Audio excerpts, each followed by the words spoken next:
I take my 3-day weekend, I come back, and the first thing I see is just blatant misinformation and or lies from the mainstream media. Like, how do we effectively combat this? And today, I'm specifically speaking to you, Kotaku. You have the audacity to put out a headline like, you don't want Resident Evil Village's tall vampire lady to step on your face? Excuse me? 1, the fake news has gone too far. 2, how dare you? You don't know my life. And 3, in your article, you reveal to the masses, you expose to the masses that your head would get crushed, as if that was the risk and not the point. How dare you? Be better. But to everyone else, hey, welcome back to the Philip DeFranco Show. It is Monday, April 19th, 2021. I had to double check. Welcome back to the Philip DeFranco Show, your daily dive into the news. Hit that like button. Definitely subscribe. A brand new subscriber for the month of April will get $5,000. But with that said, let's just jump into it. And the first thing up today, we have online entertainment / business news, starting with the what the hell even is this Jake Paul versus Ben Askren fight that happened over the weekend. There, we saw Jake Paul easily beat Ben Askren in under 2 minutes. Well, yes, you did have Jake Paul win. You had some saying that Ben Askren didn't technically lose, some saying that the fight was rigged. Ben Askren essentially got paid to fall. People's reasoning seemed to be that he used to be able to eat so many shots in the UFC from like professional, big, real-time killers, and he got dropped so easily by Jake Paul. Though it is important to remember he is a retired fighter who did, yes, eat all those shots, and when you take shots like that, it takes away your chin. But also people who believe that the fight was legitimate, saying that Ben Askren won because he got a payday for an event that he really shouldn't have been in. With his official purse coming in at $500,000, though we don't know the specifics of his deal, if he had any back-end points or anything like that. And as far as my opinion, here's what I'll say. I don't think that Ben Askren took a fall. I don't think any professional fighter wants to get dropped. As fine as Ben Askren seems to be with people trying to troll him, I think there is still a pride thing involved. I don't think he would take a fall. But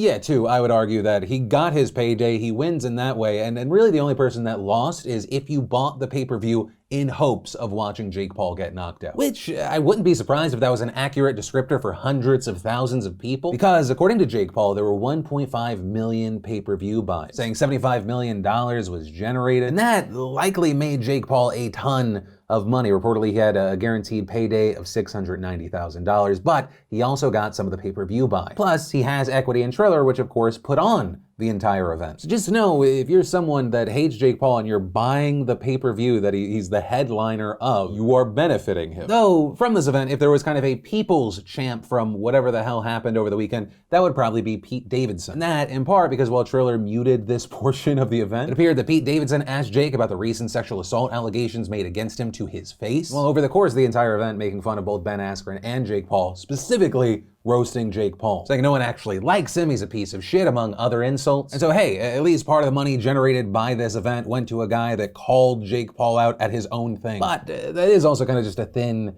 silver lining, because, you know, if you are someone that dislikes Jake Paul, you hate Jake Paul, you bought the pay-per-view in hopes that, I don't know, he was gonna get what was coming to him, or he was finally gonna get caught, he has effectively monetized your hate. Like, there's a tension, and that's something that naturally comes with news coverage and talking about a social event, and then there's whipping out a credit card. I mean, that's the unfortunate truth of the situation, so, you know, just something to think about. Then we should talk about updates around the Dirty Dom David Dobrik situation. Right, most of this, of course, stemming from that insider report last month where you have a girl claiming that she was with the Vlog Squad to film a video. She was too drunk, that she was assaulted by Dirty Dom. There was a substantial fallout from all of this, David Dobrik taking the brunt of that, with Dobrik issuing multiple apologies, losing major brand deals. He even had to step down from his position at his own app Dispo. And following all of that, some of the updates that we've seen were some of the people that actually had spoken out about Dobrik, saying that Dobrik reached out to them, apologized, them saying that they feel like he's being legitimate about it, as well as many people kind of being of the mindset of, okay, that happened with Dobrik, that the focus needs to be back on Dirty Dom. Right, he is the alleged perpetrator of this horrendous act. But as far as Dom, I mean, he started posting on social media again last week, returning on TikTok, posting as usual as if nothing had happened. But over the weekend, he finally acknowledged the allegation in his Instagram story, and it is very odd in my opinion, because it's an apology, but not an apology in any way. Writing, "I want to sincerely apologize directly to the women involved in this incident. I definitely empathize with the pain that everyone has suffered in this matter." But then adding, "With that being said, as far as I am concerned, everything that occurred during the night in question was completely consensual. I believe the statements that have come out against me are entirely misleading and shed an incorrect light on my involvement. My character is being unfairly attacked, and the statements that exist in the public eye are unfairly defaming and assaulting my character and reputation. and then adding that he has donated thousands of dollars to women's rights groups to show his support for the unjustified and unnecessary struggles that women endure in our society on a daily basis. And as far as my reaction to this statement, I'm kind of at a loss. He's apologizing for a thing that he is saying did not happen, right? I mean, help me if I'm reading this wrong. It kind of sounds like he's saying, I'm sorry that you think I did this. That must be hard for you, even though it didn't happen as far as I'm concerned. Also, with this story, we saw the author of the insider piece on Dom responding to this statement. Writing first, Dom hasn't directly apologized to Hannah or any of her friends once. Second, Dom was sent every allegation in the story days ahead of time to comment on, and he didn't respond. And adding, Allie, Hannah, the anonymous women from 2017, and the women who have come forward over the past month aren't something that can be explained away with, quote, misleading statements. And you know, as far as ultimately my opinion, and once again, this is an opinion and not a legal statement, this, to me, feels less like Dom issuing an apology and having some sort of empathy or understanding or maybe even learning from this event. To me, this feels like thinly veiled victim blaming from a disingenuous scumbag. You had all this time and it just feels pathetic, Dom. But hey, that's a story, some of my opinion on the matter, and now, of course, I pass the question off to you. What are your thoughts with all of this? Then, in Oh How Things Have Changed news, we should talk about marijuana. And this, because according to a new survey from the Pew Research Center, 91% of US American adults believe that marijuana should be legal. Of that 91%, 31% believe that it should just be for medical reasons, 60% believe for medical and recreational reasons, and ultimately only 8% believing that it should be illegal. And while for many of you, you're like, yeah, that makes sense, this is a massive change over the last 2 decades. But if you compare surveys from 2000 to 2019, the share of Americans who wanted to legalize marijuana more than doubled. I mean, hell, I remember 2007, 2008 doing a really horrible version of this show mentioning that I was pro-legalization and losing tons of subscribers. But I wasn't like, hey kids, you should smoke weed. No, I was just like, it should be legal and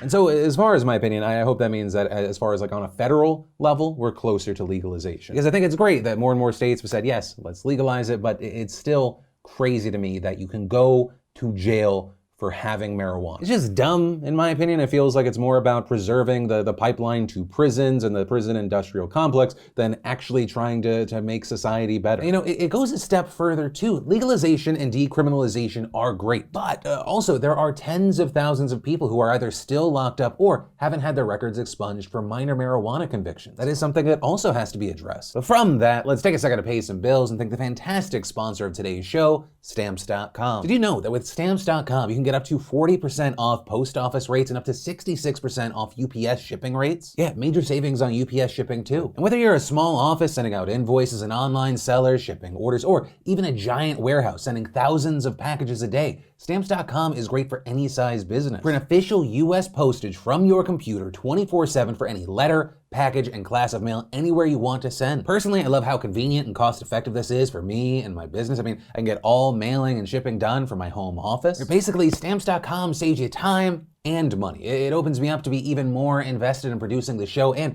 making awesome apparel for you beautiful bastards. Next drop coming in a week, by the way. Biggest one we've done yet. Right now, biggest thing, you can get a 4-week trial plus free postage and a digital scale when you use code PHIL. There's no risk, no long-term commitments, and no contracts. Just go to Stamps.com, click on the microphone up at the top of the homepage, and type in PHIL. That's Stamps.com, code PHIL. Then, let's talk about why your friend that absolutely loves soccer may have been furious for the past 48 hours. Right, so last night, a group of 12 elite European soccer clubs unveiled a plan to create a breakaway competition called the Super League. Some of the main teams behind the project include Real Madrid, Manchester United, Liverpool, also inviting 8 other clubs to join, like Barcelona and AC Milan from Italy, with the goal reportedly being to have a full allotment of 20 clubs each season, fleshed out by a rotating cast of 5 more teams chosen through some sort of formula that the organizers haven't gotten around to deciding just yet. The 20 teams will reportedly be split into 2 divisions, 10 teams in each, and then play one another home and away. At the end of the regular season, the top 4 clubs in each division will progress through a knockout tournament that will be familiar to viewers of the Champions League, though noting the difference is that those playoffs will be held over the course of 4 weeks at the end of the season, and the Super League will have permanent members who face no risk of missing out on either the matches or the profits. Right, so no real risk of relegation. Reportedly, each founding member stands to gain around $400 million merely to establish a secure financial foundation, with reports noting that's 4 times more than Bayern Munich earned from winning the Champions League last season. With reports also noting the clubs believe that selling the broadcast rights for the Super League as well as the commercial income will be worth billions. But you know this if you have that friend, or maybe you are that, friend, people are furious. We've seen widespread condemnation from fans, announcers, politicians, with a number of the criticisms resembling you're blowing up the entire sport for money. Reports noting the national leagues would be rendered largely irrelevant, and even the national associations, the people who actually run soccer, would be helpless bystanders. Adding, most of all, it would explode the idea that anyone can, in theory, rise and fall on their own sporting merit. This is also still a developing situation. We're now seeing the Union of European Football Associations saying that any player who takes part in this breakaway league will be banned from the World Cup and European Championships. We're also seeing the beginning of fan protests against the Super League. You've got the Global Players Union warning that this Super League could have an impact on the fabric and cultural identity of football. But, like I said, this is still a developing situation. We have to wait to see what happens. But until our next update, I do want to ask you, especially if you are a fan of the game, what are your thoughts about all of this? Where do you stand on this, and what do you think will happen and why? Then, in vaccination news, as of today, adults in all 50 states, DC, and Puerto Rico who want the COVID vaccine can now get one. And this with now, according to the CDC, half of all American adults receiving at least one shot and about a quarter of the entire population in the US now being fully vaccinated. And right now, the United States is on track to have 70% of the population vaccinated by mid-June. But that said, there are still two major factors that are going to impact herd immunity, right? When the shots will be approved for children and vaccine hesitancy. Right, currently, only people 16 and up can receive the vaccine, and actually it's only Pfizer that's approved to be given to 16 and 17-year-olds. Now, notably, Pfizer did announce this month that it applied for an emergency use authorization for children ages 12 to 15. Moderna is also set to release results from its trial on adolescents as well. But you also had Dr. Fauci saying just yesterday he doesn't expect children of all ages to be eligible until the first quarter of 2022. And then, as far as vaccine hesitancy, the good news here is that polls have found that vaccine hesitancy is declining overall, especially among Black and Latino communities where it was previously very, very high. But at the same time, the poll also found that fewer than half of Republicans said that they had received at least one dose or intend to get it, which is concerning for a lot of people because despite the very high vaccination rates, the US is still seeing a high number of COVID cases, with the country averaging over 67,000 new cases a day over the past 7 days. And the last thing that we're going to talk about today is kind of the preparation for what's going to go down in Minneapolis this week. Right, the trial of Derek Chauvin for his role in the death of George Floyd, it's coming to a close. Today, we saw closing arguments, the prosecution essentially saying, just believe your eyes. We've all seen that video, the 9 minutes and 29 seconds that Chauvin put his knee on Floyd's neck. Meanwhile, the defense argued the prosecution didn't meet the burden of proof beyond a reasonable doubt. And for now, we have to wait and see what's going to happen with the charge of second-degree murder, third-degree murder, as well as second-degree manslaughter, with Chauvin with those charges facing up to 40 years, 25 years, and 10 years in prison. And right now, you have officials, business owners, and residents worried about what will happen if a not guilty verdict is handed down. There are many concerned that the city may see the same unrest and violence that it saw the summer after Floyd was killed. And so with this, we saw last week thousands of Minnesota National Guard troops deployed throughout the city. City and state officials saying the move was a necessary deterrent to prevent looting and violence, but it's also been condemned by many residents, arguing that militarizing the city ignores the community's trauma from the summer when police responded to mostly peaceful protests with tear gas and violence. In fact, a number of leaders believe that it was actually the aggressive response that spurred on the violence and destruction. Those concerns have also ramped up in recent days as members of the National Guard have used similar tactics on protesters in Brooklyn Center where Daunte Wright was killed, with the mayor and council calling on law enforcement to scale back the response, including their use of tear gas. But public safety officials have refused, arguing that they are needed to maintain peace and safety in the area. And so as a result, we've seen many Minneapolis city council members publicly condemning the tactics used in Brooklyn Center, and also expressing concerns that this is just a preview of what's to come after the verdict, which is why we've seen buildings, including police stations and public offices, secured with concrete, fencing, plywood, many businesses beginning to board up their storefronts as well. And so for now, we're kind of just having to wait and see what's going to happen, but it feels like we're waiting to see if the bomb's going to go off or not. You know, just like what happened after the death of George Floyd, this isn't just a local matter. This is something that could easily turn into national and international incidents. And ultimately with this story, or actually anything that stood out to you today, I'd love to know your thoughts in those comments down below, because this is the end of today's show. As always, thank you for watching, liking, subscribing, all the good stuff. If you're looking for more to watch, I get you covered right here with more news, or maybe my brand new podcast with Call Me Chris. But with that said, of course, as always, my name's Philip DeFranco. You've just been filled in. I love yo faces, and I'll see you tomorrow.